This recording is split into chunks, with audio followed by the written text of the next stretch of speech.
Alhamdulillahi Rabbil Alamin. Ar-Rahmanir Rahim. Maliki Yaumiddin. Iyyaka na'budu wa iyyaka nasta'in. Ihdinas siratal mustaqim. Siratal ladzina an'amta 'alaihim ghairil maghdubi 'alaihim waladdallin.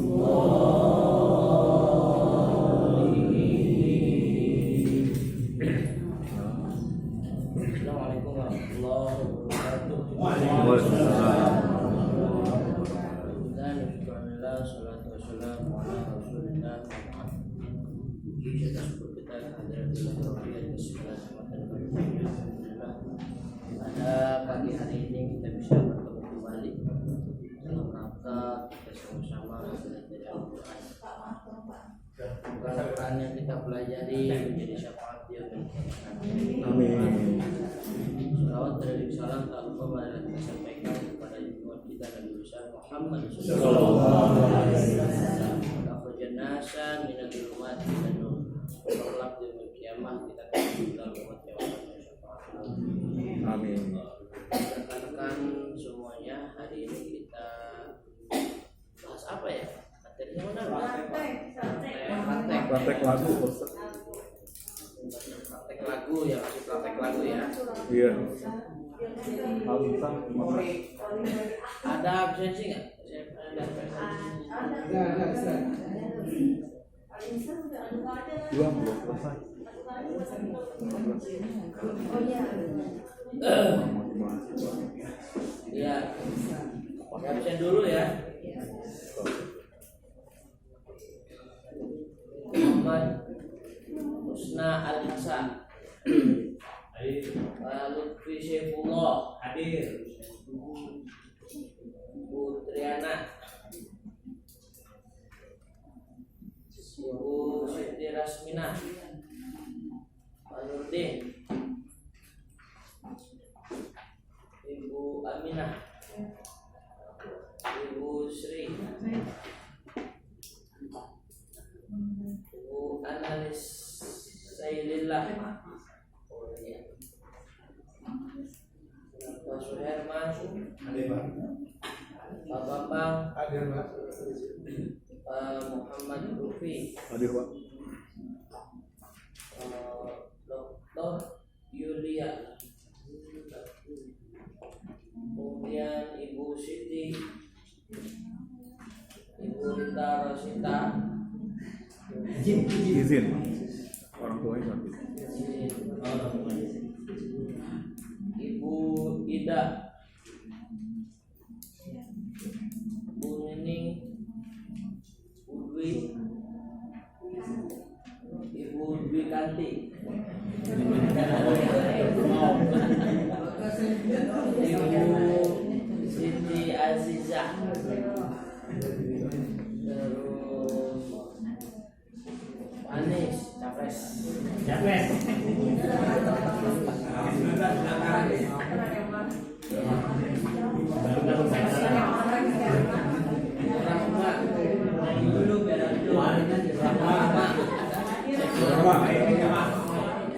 Kemudian Ibu Analia,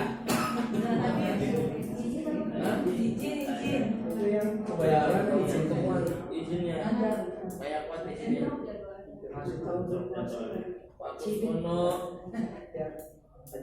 lagi online. Ibu Randa Cipi. Ya baik, sebelum kita masuk ke materi, saya sampaikan dulu beberapa yang penting untuk kita sebelum kita praktek ya. Jadi kalau kita membaca Al-Quran itu fokus kita itu harus fokus pada 3 hal. Yang 3 hal itu dimana 3 hal itu pasti 3-3-nya selalu ada.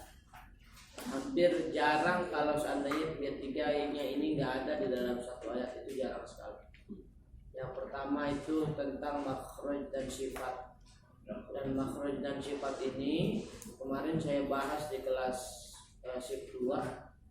Ya itu memang ternyata karena di kelas menengahnya nggak diajari, jadi mereka pusing.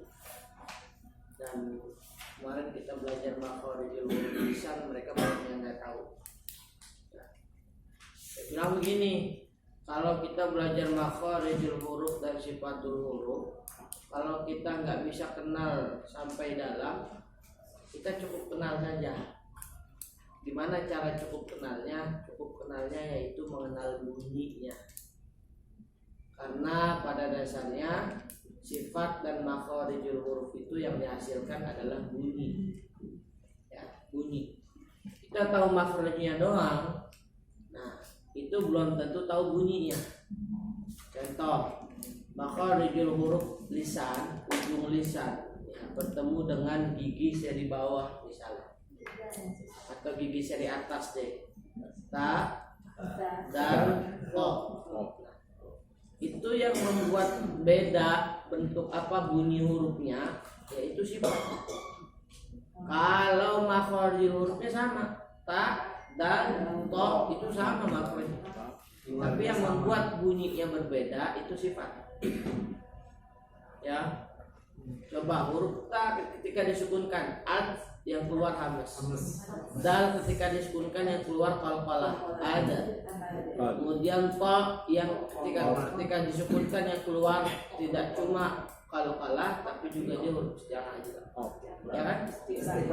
Ya. Jadi apa yang disebut dengan bunyi huruf ya itu adalah gabungan daripada sifat dan makharijul huruf. Kita kalau belajar makharijul hurufnya doang nggak bakal bisa nyebutin huruf dal, kemudian to, ya, kemudian huruf apalagi huruf ta, karena makhrajnya sama. Za ujung lidah bertemu gigi seri bagian bawah. Itu saya kalau menuliskan ayat tidak bisa pakai za, bisa, tapi kalau sudah ayat jadi za. Nah, karena kebiasaan. Nah, makanya tadi yang saya bilang, fokus kita ketika kita membaca Al-Quran itu yang pertama bunyi huruf, supaya bunyinya sama dengan apa yang diajarkan oleh para guru-guru kita. Maka ya, kuncinya adalah sering baca Quran. Ya, kita susah mengucapkan huruf shad, shad kan susah. Huruf bod itu ya sisi-sisi lidah, ya sisi-sisi lidah bertemu dengan gigi, mau gigi depan, mau gigi geraham, ya pokoknya gigi ya.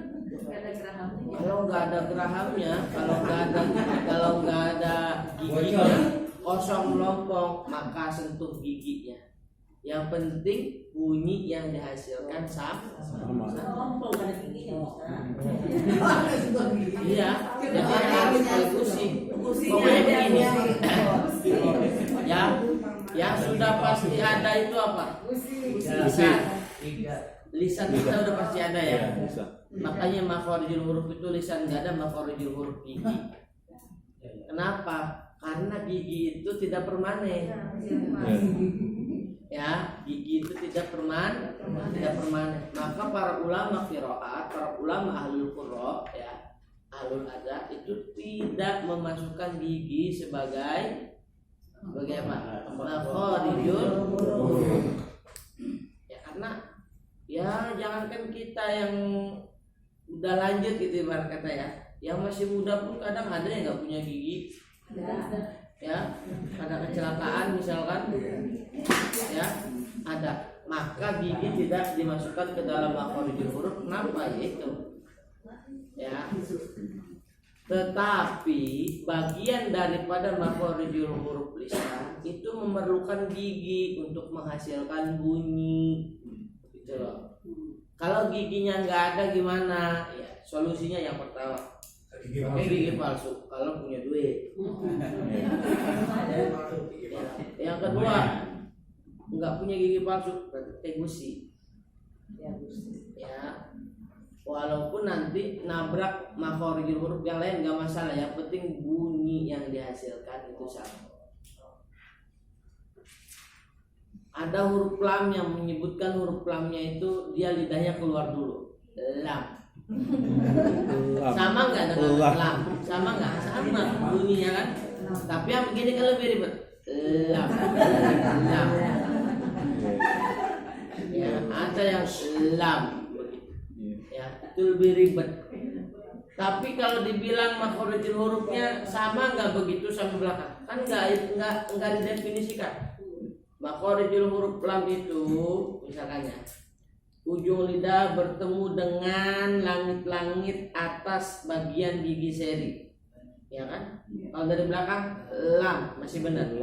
Lah kan depan juga ini langit-langit atas gigi seri, ya kan? Boleh nggak kalau yang lidahnya panjang kan bisa aja, ya kan? Ya boleh saja, cuma kan begini, kan itu lebih sulit.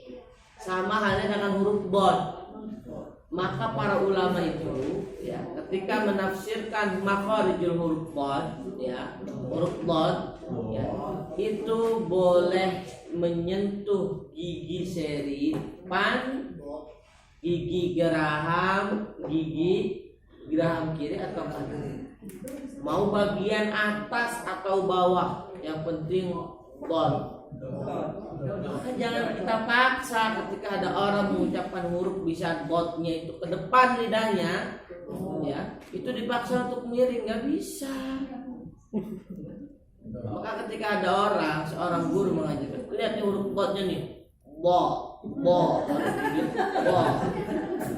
ya ada influencer yang begitu, ada tajwid masih muda orangnya, udah tegur itu.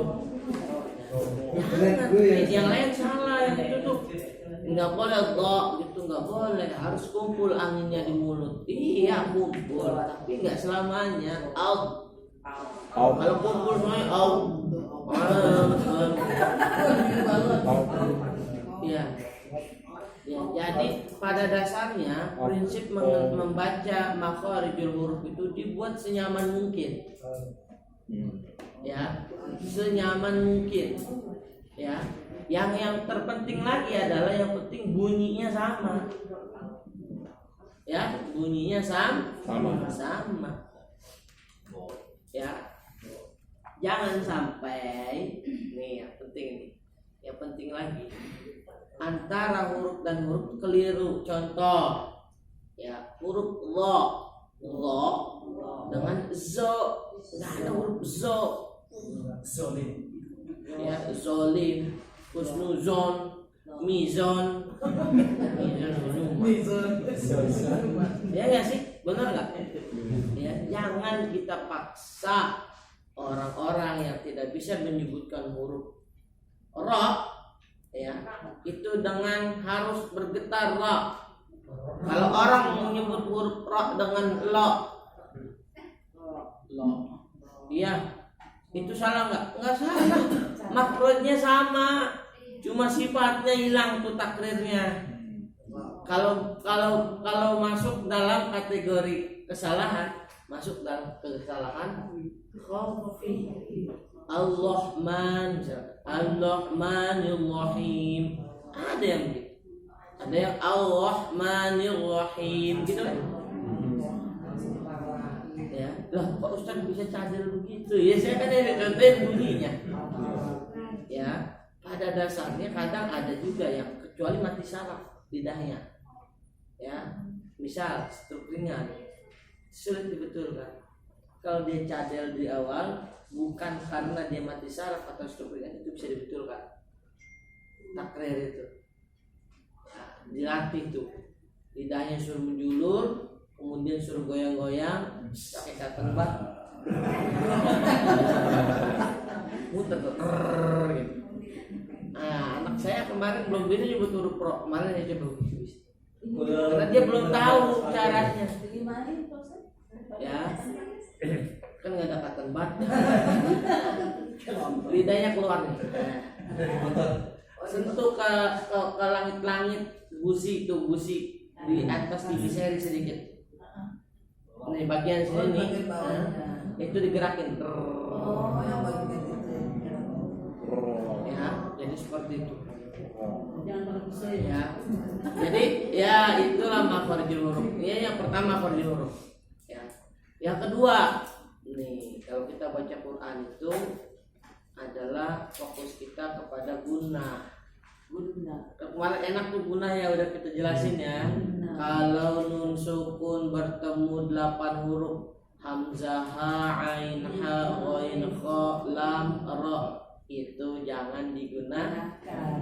Kalau nun sukun bertemu sisanya itu digunakan. Kalau mim sukun bertemu dengan mim atau ba maka digunakan. Kalau mim sukun bertemu selain itu maka tidak digunakan. Paham ya? Gampang kan? Kita nggak perlu tuh belajar yang namanya ikhfa, ya, iqlab. Ya. Kalau kita pengen cepat bisa baca Quran, fokusnya ke situ aja. Ya, fokusnya ke cara baca dulu. Ya, bukan mengenal hukum. Ya, maka kalau kita yang mulai dari dasar 1 nih, itu yang di bawah itu ya buku dasar 1 itu enggak ada di situ mengenal ada nggak idgham, ada nggak ini enggak. Tapi bagaimana kalau nun sukun ketemu jim bacanya gimana? Nah, itu di dasar 1 ada tuh. Ya, atau dasar 2. Nah, mengenalnya di mana? Mengenalnya di dasar di menengah 2. Ya, kebanyakan. Nah, sekarang juga nih, nah, kita kan udah ditakdir. Ini sebagai apa ya? Merefresh pengetahuan kita yang pernah kita pelajari. Ya. Karena pada dasarnya sebetulnya teman-teman itu udah tahu cara bacanya. Ya. Yang menjadikan kita kenapa setiap baca kita salah. Nah, mungkin ya, bukan kualitas tapi kuantitas kita dalam membaca Al-Quran masih kurang. Nah, kuantitas itu volume kita dalam membaca Al-Quran ya itu masih kurang banyak itu ya. Akhirnya apa ya, kita masih agak kesulitan ya. Apalagi mohon maaf, misal emang dari kecil kita nggak belajar atau waktu kecil kita udah pernah belajar ya kan. Terus kita sekolah pindah ke kota, misalkan cari guru ngaji susah, akhirnya nggak ngaji. Sekolah fokus ke sekolah sampai S2, S3, kemudian nikah, ya. Ada waktu. Ya, terus dia nggak buka lagi Al-Quran, misal. Akhirnya ketika mengucapkan huruf kesulitan lagi. Ya, karena pada dasarnya lidah itu kan elastis dan juga fleksibel. Ya, tapi kalau nggak dibiasakan kaku, sama kayak kita ngomong biasanya kita ngomong bahasa Sunda, kita tinggal di daerah Jawa, pulang ke daerah Sunda, ya logatnya berubah, nah, ya kan? Jadi seperti itu bisa aja, ya, karena lagi-lagi kebiasaan, makanya kebiasaan kita harus dirubah. Misal kita biasanya baca Quran itu sebulan sekali, kita rubah tuh jadi sehari sekali, nggak perlu langsung banyak ya, cukup selembar atau setengah lembar deh sehari, atau kalau nggak juga 1 ayat ya, 1 ayat deh ya, dibiasakan ya. Karena pada dasarnya ketika iman kita lagi naik, jangan langsung baca 1 juz. Besoknya langsung jenuh dan gak mau baca lagi. Ya, pembiasaan itu diawali dari yang sedikit. Ya, dulu saya belajar bangun malam di pondok itu, ya waktu kelas 1 2 minggu kita disuruh bangun tengah malam, suruh bangun doang. Kalau udah bangun tidur lagi silakan. Iya, kelas 1 tuh, kelas 1 pondok saya. Silakan mau tidur lagi silakan. Ya. Minggu ketiga habis bangun kita disuruh ke kamar mandi. Di kamar mandi mau tidur lagi silakan di kamar mandi. Ya. banyak santri yang tidur di kamar mandi itu. Banyak ya. Mau pesantrennya bagus, mau pesantrennya jelek, itu kadang kamar mandi itu bisa jadi tempat tidur kalau pada kabur. Ya. Ya. Nah, di minggu kelima ya atau masuk bulan kedua kita disuruh bangun dan ambil air wudhu. Itu setelah ambil air wudhu kita disuruh gelar sejadah. Kamu mau tidur silahkan, mau sholat silahkan. Yang tidur, yang sholat. Ya. Tapi lama-lama yang tidur mikir. Ngapain itu ya?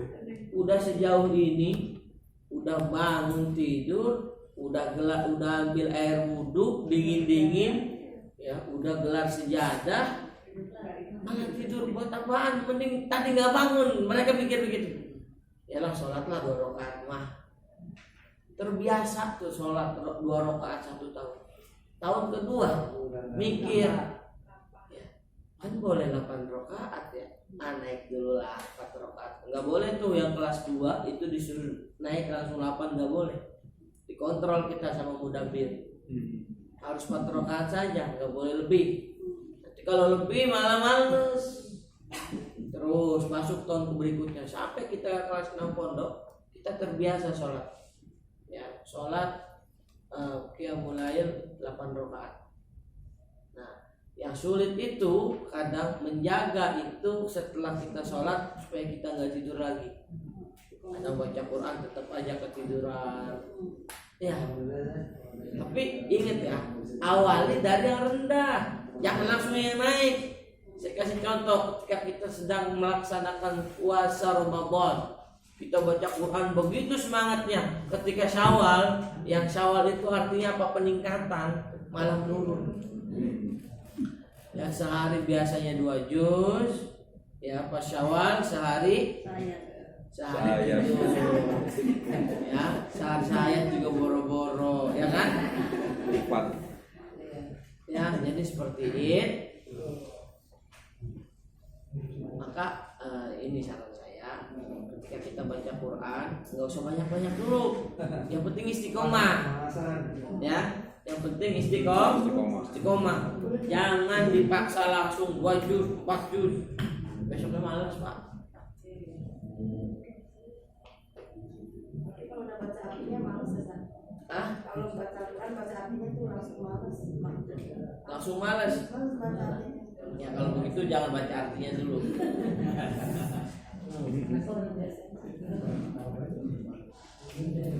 Tapi membaca artinya juga penting. Ya, supaya apa?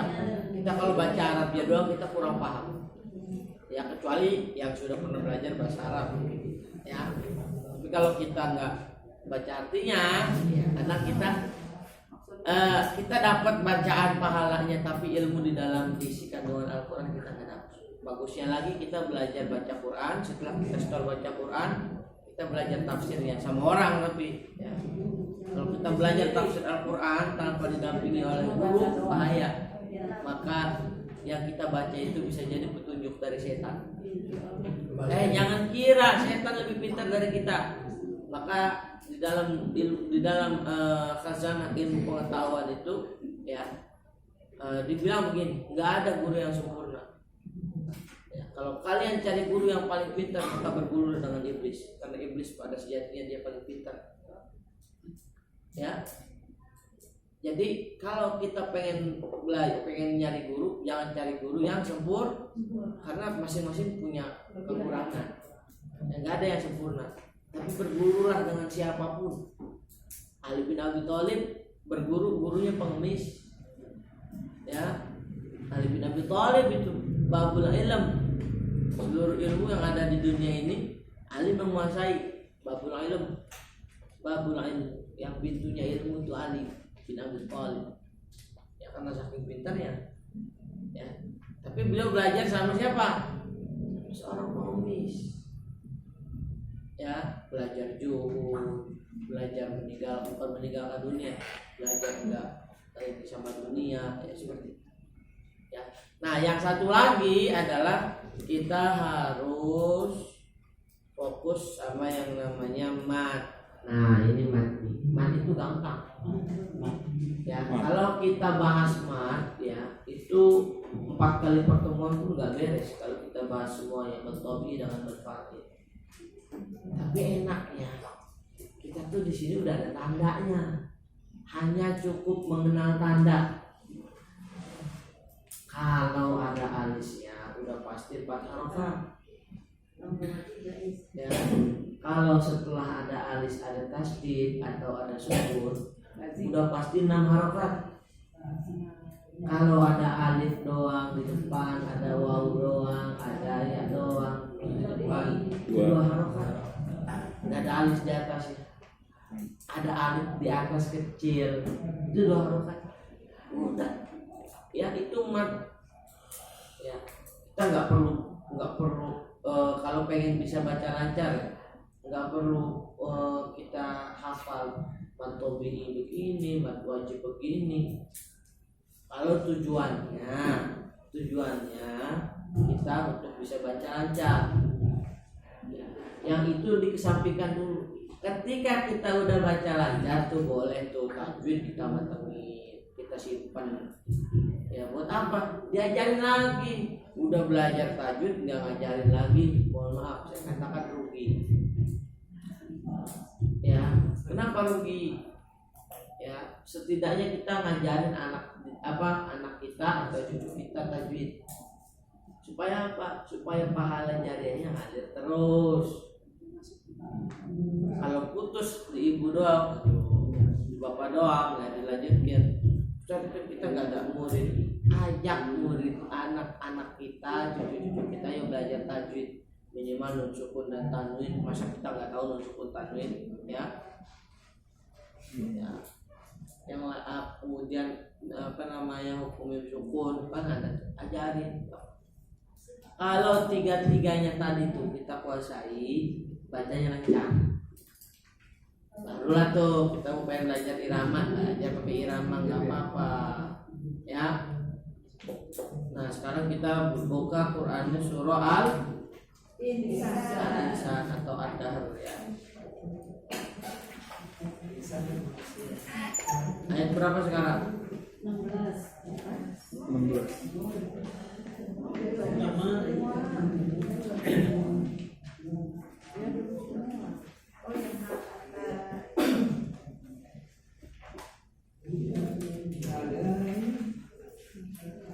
Ayat 16 ya. 76 ya. Ya yang belum baca silakan. Maka kita baca dulu bareng 2 ayat. Ayat 16 ya. A'udzu billahi minasy syaithanir rajim. A'udzu billahi minasy syaithanir rajim. Bismillahirrahmanirrahim. Bismillahirrahmanirrahim. Ayat berapa? 16. Kemarin berarti di Qawarir. Ya. Iya. Qawarir. Oke, kita baca dari Qawarir lagi. Ya, dari Wayutafu ya. Wa yutafu alaihim bi'a. Kecilan saya nggak bawa kacamata soalnya. Wa yutafu alaihim bi'aniyatin min fiddatin wa akwabin kanat qawadir. Nanti di situ ya. Ya, ayo 1, 2, 3. Wa yutafu alaihim bi'aniyatin min fiddatin wa akwabin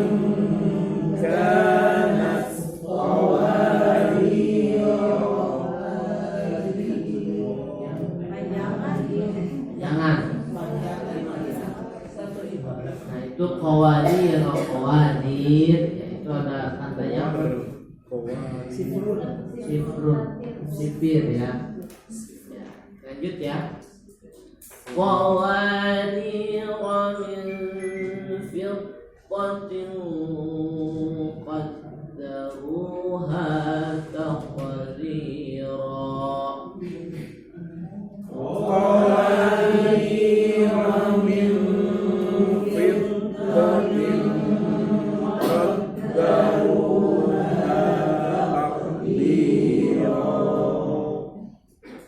ويسقون فيها كأسا كان مزاجها زنجبيلا ويسقون فيها كأسا كان مزاجها زنجبيلا عينا فيها تسمى سلسبيلا عينا فيها تسمى سلسبيلا. Nah itu ya formasinya, dua formasi naik dan turun. Ya silakan yang mau baca. Kemarin laki-laki udah semua, perempuan sampai mana? Yang belum iya boleh. Pakai mic boleh. Ini ada Ini mic oring. Boleh bawain jauh-jauh pakai mic ya. Bawa dari Tangerang itu. Dipakai.